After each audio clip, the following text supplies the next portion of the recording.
là, Jérémie, c'est 51 ou 52 chapitres. Donc, il fait partie des grands prophètes parce qu'il a écrit les plus gros bouquins. Les petits prophètes sont ceux qui ont des petits bouquins. Les grands prophètes sont ceux qui ont des grands bouquins. Alors, c'est un des grands bouquins de la Bible. Jérémie fut un prophèt important de l'Ancien Testament. Et on le voit ici, sur cette image, en train de dicter un livre à son secrétaire Baruch. Alors, c'est Baruch qui écrivait et c'est Jérémie qui dictait, généralement. Et quand le roi a brûlé un jour un de ses bouquins, Jérémie dit à Baruch, on le réécrit, on le et on le refait. Où trouve-t-on Jérémie dans la Bible? Alors, Jérémie est cité dans 3 livres de l'Ancien Testament. Le livre de Jérémie, bien sûr, mais aussi celui des Lamentations, ce qu'on dit les Lamentations de Jérémie, même si son nom n'apparaît pas, et la fin du livre des Chroniques. Le livre des Chroniques termine sur la fin du royaume de Juda. Et donc, Jérémie est cité. Et on le trouve aussi dans le Nouveau Testament,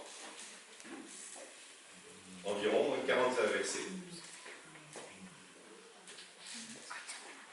40 fois qu'il est cité.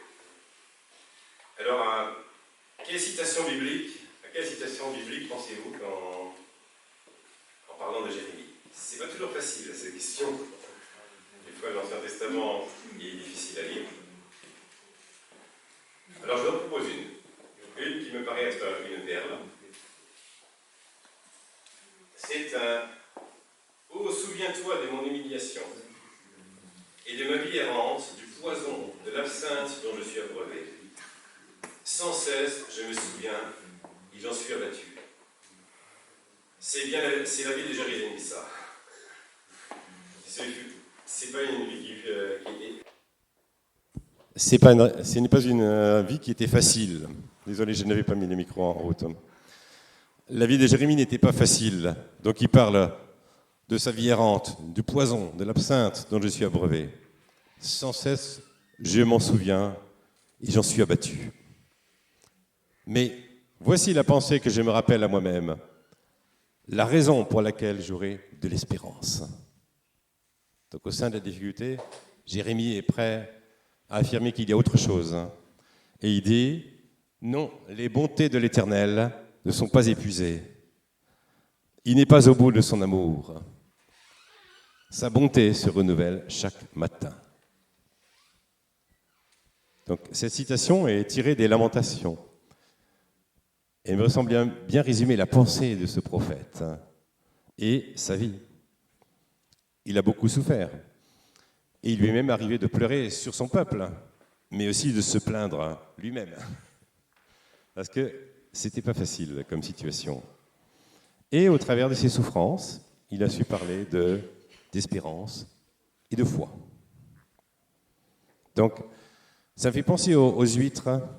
On dit que les perles naturelles se forment dans les huîtres, autour de petits grains de sable qui les irritent, et ils arrivent à faire quelque chose de magnifique, avec quelque chose qui leur fait très mal.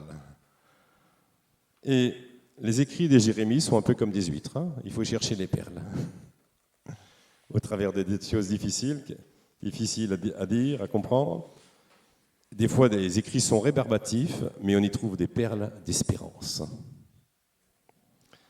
Et dans un contexte difficile, Jérémie a su donner des encouragements surprenants.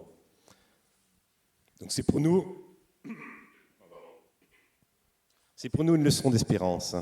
La difficulté et le mal ne doivent pas nous laisser abattre, nous décourager. Que ce soit la maladie, une perte d'emploi, la perte d'un proche. L'histoire de Jérémie nous montre un prophète qui ne cache pas les difficultés, ni même ses propres questionnements. Il ose poser les questions à Dieu. Ce qu'il ne comprend pas, il en parle à Dieu. Et même des fois, il se plaint. Mais il reconnaît que rien n'est caché devant Dieu et qu'il connaît toutes nos situations. Alors, je vais raconter un peu l'histoire de Jérémie. L'appel de Jérémie. Alors, il est né dans le village d'Anatoth, vers l'an 645. On fera un petit peu d'histoire. Il a commencé son ministère très jeune, vers l'âge de 20 ans. Et son appel est surprenant. Il dit la même chose que nous a dit Marie-Jo tout à l'heure. Dieu le connaissait avant même qu'il n'existe. Et l'avait déjà consacré à être prophète pour les nations. Il lui dit aussi, donc avant de te façonner dans le sein de ta mère, je te connaissais. C'est surprenant. Il dit, n'aie peur de personne, je suis avec toi pour te délivrer. Et ne tremble pas devant eux, sinon c'est moi qui te ferai trembler devant eux. Paradoxe. N'aie peur de personne, je suis avec toi pour te délivrer. Dieu ne promet pas la facilité au jeune Jérémie, mais il lui dit, je préserverai ta vie. Je te donne aujourd'hui autorité sur les nations et les royaumes pour déraciner et replanter. Programme difficile pour un prophète.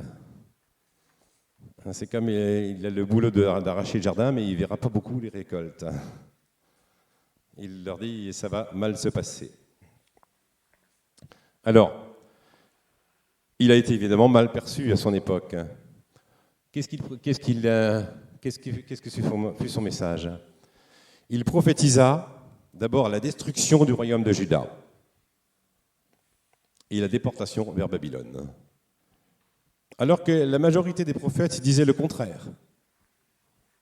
Jérémie déclare que ces prophètes mentent en disant que tout ira bien, on aura la paix. Il a dit, c'est pas vrai, on n'aura pas la paix, on aura l'épée. Et il précise quand même que ces destructions, ce n'est pas fortuit, c'est à cause de leur refus de respecter les lois divines. Jérémie fustige le polythéisme, le culte des idoles, l'adultère, la prostitution, l'enrichissement des riches aux dépens des pauvres. Ce qui ne plaisait pas du tout aux dirigeants. Autre parole difficile à accepter, il encouragea les gens à se rendre. Rendez-vous aux Babyloniens. En temps de guerre, ça s'appelle du défaitisme. Ou même de la connivence avec l'ennemi. Mais Jérémie dit, c'est ce que Dieu m'a dit de vous dire. Donc c'est très courageux. Il leur dit, ne résistez pas, mais rendez-vous à l'ennemi. Et effectivement, les gens qui se sont rendus aux Babyloniens ont la vie sauve. L'homme aime résister, ne serait-ce que par orgueil. Se soumettre n'est pas facile. Et Jérémie leur dit, vous perdrez vos biens, ce qui fait votre orgueil, mais vous aurez la vie. Plus encore, acceptez que ce soit Dieu lui-même qui vous punit. Et finalement, si Dieu punit, ce n'est pas négatif, ça veut dire que Dieu s'intéresse à nous. Ça veut dire qu'il s'intéresse à nos vies, qu'il n'est pas indifférent à ce que nous allons vivre. Après les premières déportations, il y a eu au moins 3 déportations, Jérémie écrivit une lettre aux déportés à Babylone. Parmi ces déportés, vous vous rappelez sans doute qu'il y avait Daniel et ses amis. Daniel, donc du livre de Daniel, et ses 3 amis, donc j'ai Abednego, je ne sais plus. Oui, Shadrach, Abednego, oui, et Balthazar. Bon, c'est une autre histoire, désolé. Messac. Oui. En tout cas, voilà la lettre qu'il écrit aux déportés à Babylone. Intégrez-vous, travaillez au bien du pays. Construisez des maisons, soyez soucieux de la prospérité de la ville et priez pour elle. Sa prospérité est la condition de la vôtre. En clair, collaborez. Là aussi, Jérémie s'accroche avec les autres prophètes qui prédisent le retour immédiat au pays, qui disent d'ici 2 ans on sera de retour. Non ? Il leur dit, il n'y aura pas de retour immédiat, ça mettra bien 70 ans. Et, et effectivement, il s'écoula 70 ans entre la destruction du temple et sa reconstruction. Jérémie fut cependant très triste de la situation de son peuple et de son avenir peu glorieux. Le livre des Lamentations a donné en français le mot péjoratif de jérémiade. Des jérémiades, c'est quand on se plaint et on finit par irriter son entourage. Mais Jérémie a joué, donc malgré lui, le rôle de prophète de malheur et fut rejeté alors même que ses prophéties se réalisaient. Donc les déportations des Juifs, là je fais un petit peu de géographie, il y en a eu deux principalement. Pour situer, le royaume du Nord, le royaume d'Israël, fut détruit en 722 par les Assyriens. Et les gens furent déportés en Assyrie. Et la deuxième déportation, ou les trois dernières, c'est vers l'an 587. Et en 587, Jérusalem fut détruite. Donc, deux déportations principales. Alors, les rois de Juda, ce sont les 5 derniers rois de Juda, si tu peux les passer. Donc, ce sont les 5 rois que Jérémie connut. Le premier fut le roi Josias, Joachaz, Joachim, Joachim et Sédécias. Le premier roi, c'est un homme qui a fait beaucoup de choses pour Dieu, c'est le roi Josias. Il fit des réformes, il encouragea un véritable réveil religieux, un retour à la loi. On a retrouvé la loi dans le temple, il détruisit les idoles, il balaya beaucoup de pratiques païennes. Et à sa mort, Jérémie composa même une complainte en sa mémoire. Joachaz, le suivant, ne gouverna que 3 mois. C'est le roi d'Égypte qui l'a destitué et l'a remplacé par son frère Joachim. Et il l'a emporté captif en Égypte. Joachim gouverna lui 11 ans, mais il refusa d'écouter Jérémie. Jérémie disait « Soumettez-vous aux Babyloniens », et lui il pensait être aidé par les Égyptiens. Et il se révolta contre les Babyloniens, fut capturé, et les Babyloniens pillèrent la ville et emportèrent des prisonniers. Première déportation. Un autre, Joachim, ne gouverna que 3 mois, mais lui fut déporté à Babylone sans qu'il y ait eu un siège de Jérusalem. Il s'est rendu avec toute sa cour, les artisans de la ville, et comme il ne résista pas aux Babyloniens, il fut réhabilité même 37 ans après par le roi de Babylone, le roi Évil-Mérodach, et put même manger à la table du roi de Babylone. On peut dire qu'il a suivi à bon escient les conseils de Jérémie, accepté la captivité et s'intégrer. Le dernier roi, Sédécias, refusa d'écouter Jérémie. Il conduisit le pays de Juda à sa fin, à la destruction de la ville de Jérusalem et à la 3e déportation. Au total, quelques 5000 personnes furent déportées. Et ce règne de Sédécias fut le plus difficile pour Jérémie. On le mit en prison et comme il continuait à prophétiser depuis la prison, des gens voulurent le jeter dans une fosse. Donc on a l'image qui va venir, c'est un ami qui vient retirer Jérémie de la fosse parce qu'il s'y intéressait et il était cuit. Un ami l'en a retiré avec des cordes et il a pu sauver ainsi Jérémie. Mais Jérémie dut rester prisonnier ensuite dans la cour du corps de garde. C'est une image qu'on représente souvent, Jérémie en train de retenu par des cordes quand il est sorti de la fosse, où il s'enfonçait dans la boue au fond de la fosse. Donc Jérémie eut beaucoup de difficultés, surtout sous le roi Sédécias.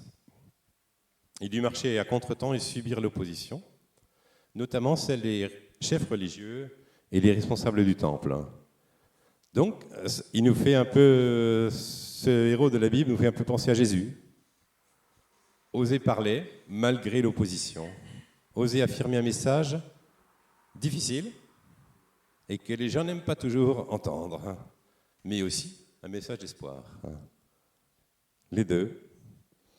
Et Jérémie, lui, ne mourut pas sur la croix, mais il a failli y passer aussi. Mais son statut de prophète semblait le protéger.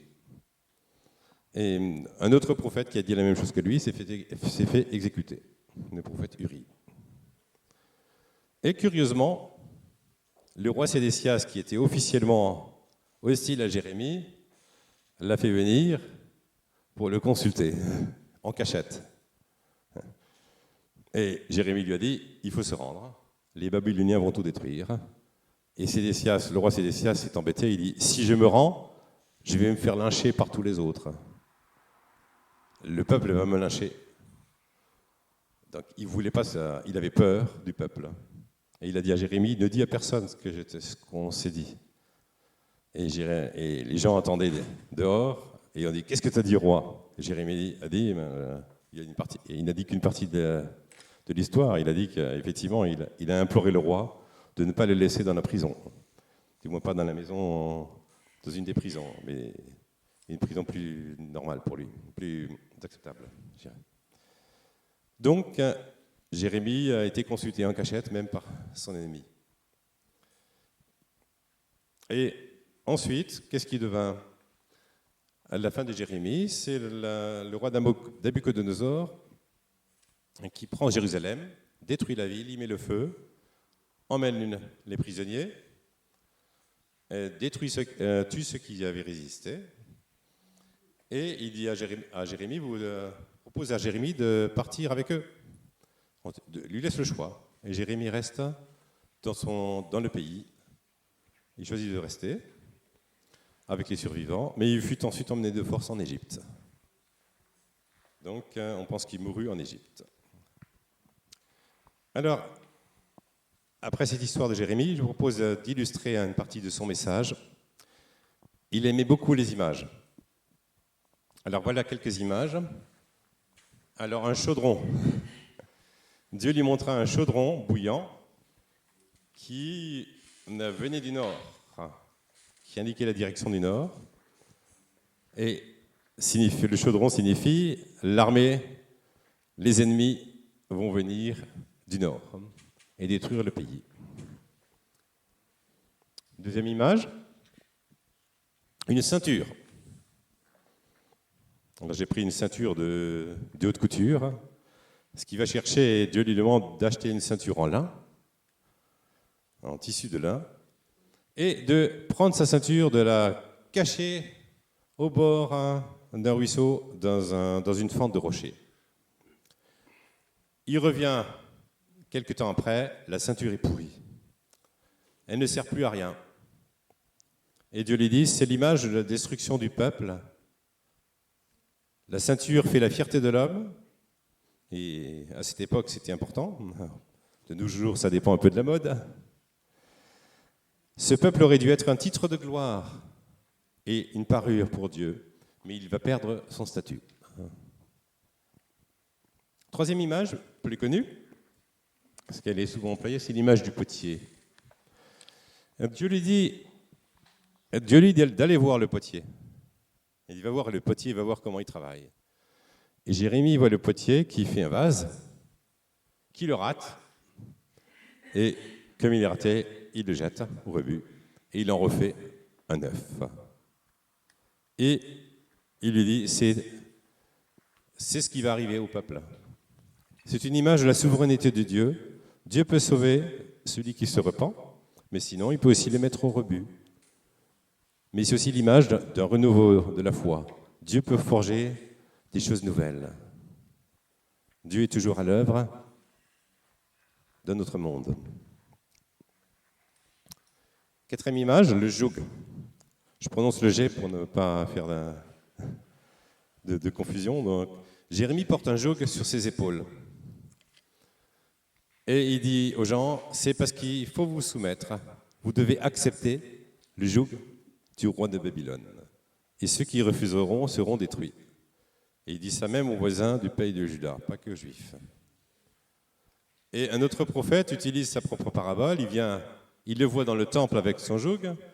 Il prend le joug, il le brise et dit « On va briser le joug du roi de Babylone et nous serons libres. » Et Jérémie dit « Amen, que le Seigneur agisse ainsi. Il ne peut qu'approuver une prophétie de bonheur. » Mais il rajoute quand même qu'il est dangereux de faire des prophéties qui ne se réalisent pas. Donc Jérémie prend le temps de consulter Dieu à ce sujet, et ensuite il revient voir le prophète Anania au temple.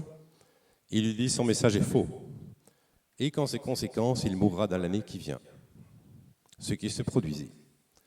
Je pense que cet épisode a dû marquer le peuple et a dû créer une certaine crainte qui explique pourquoi Jérémie resta libre de ses mouvements, au début du moins, puisqu'il a eu un tel avertissement.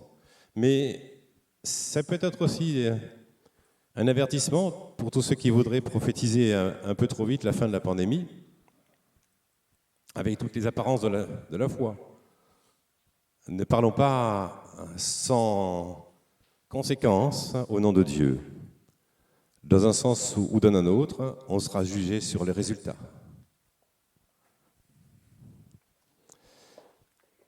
Cinquième et dernière allégorie, la vente d'un terrain. Alors qu'il était en prison et que la crise battait son plein pour la ville de Jérusalem, Dieu indique à Jérémie qu'un de ses parents veut lui vendre un terrain. Donc ce neveu Ananiel. Une transaction immobilière en pleine crise. En pleine crise. Quelle absurdité. Mais Jérémie comprend qu'il doit accepter car cet achat est prophétique.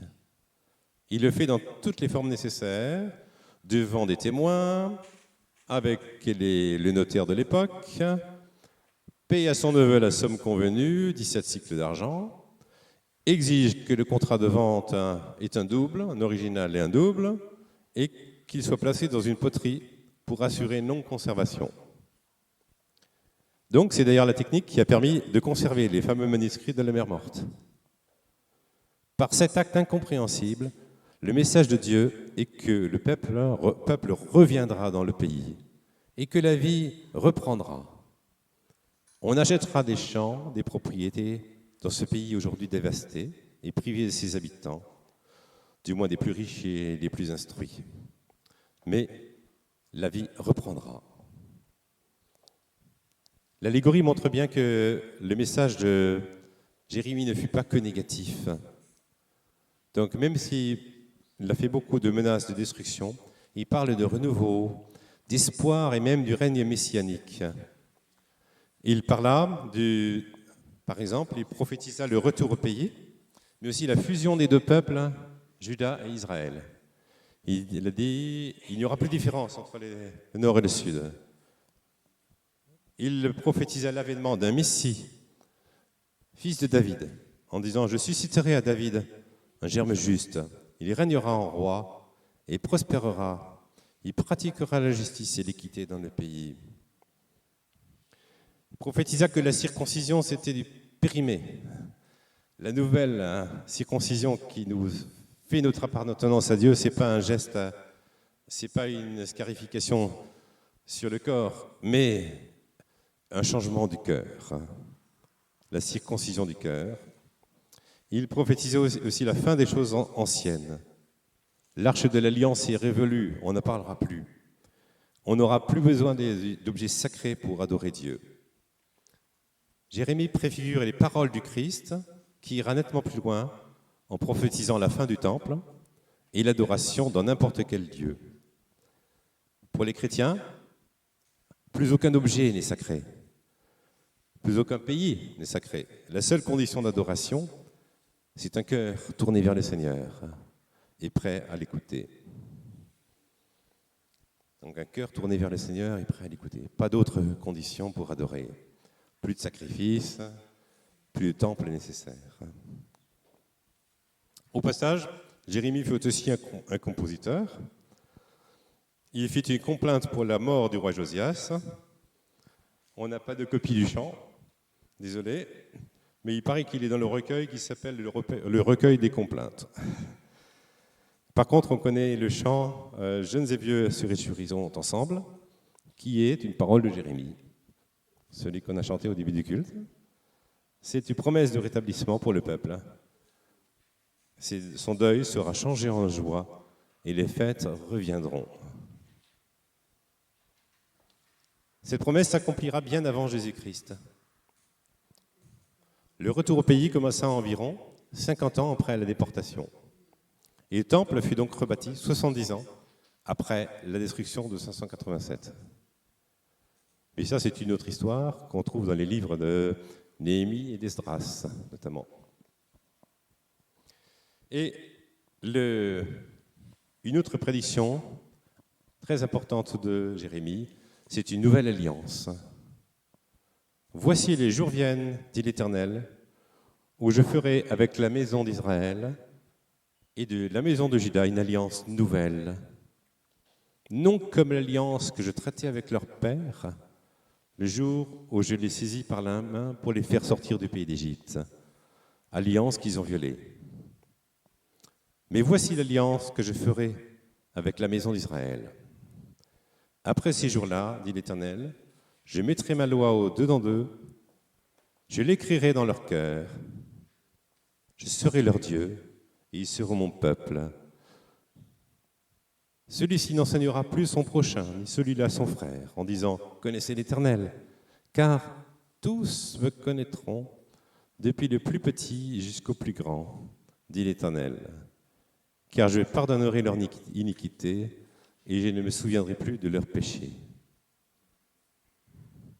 On voit dans cette parole magnifique que Jérémie va beaucoup plus loin qu'un simple retour dans un pays, qu'une simple reconstruction de Jérusalem et du Temple. C'est vers le salut en Christ que Jérémie se dirige. Salut et pardon accessible à tous, où il n'y a plus ni circoncision, ni temple, ni arche d'alliance, ni sacrifice. On voit que Jérémie ne fut pas qu'un prophète de malheur ou un faiseur de jérémiade, mais un prophète messianique qui nous parle encore. Parce que ce projet-là n'est pas terminé. On doit toujours encourager les gens à connaître le Seigneur. Tout le monde ne le connaît pas. C'est un projet d'avenir, que tous le connaissent, que tous aient cette relation avec Dieu, que tous puissent le reconnaître. C'est une construction spirituelle, ce n'est pas politique, c'est purement spirituel. C'est le travail que Dieu veut accomplir dans les cœurs de chacun. Amen.